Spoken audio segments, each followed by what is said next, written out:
Әбіш Кекілбайұлының үшінді балаға әңгімесі.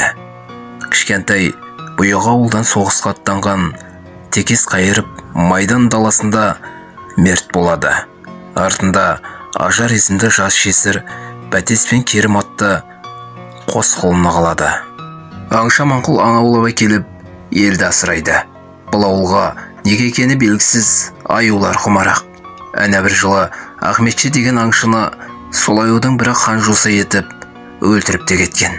Сосын ба елі шүрейлі аю десе тізелері дірілдеп қоя береді. Текестің жесірі шол қараушы еді.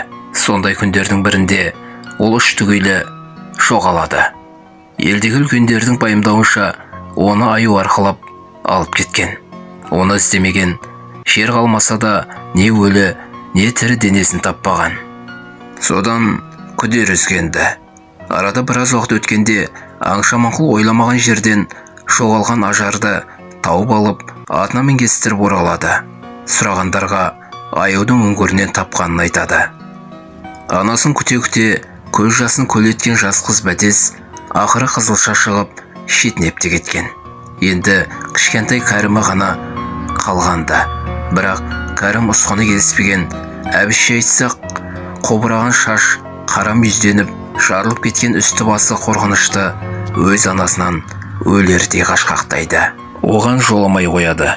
Тағы біраз уақыттан соң аңша Маңқұл бір аюды атып алып оның терісін ауылға келгенде бүкіл жұрт шуласып қызықтайды.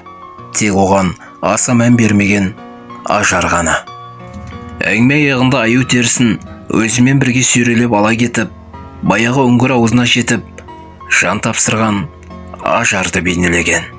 Адамзат өмірінің арғы-бергі тарихында әйелді ұрлап алып кетіп, тас үңгірге қамап ұстап, бірге тұрған аю туралы тәмсіл аз емес.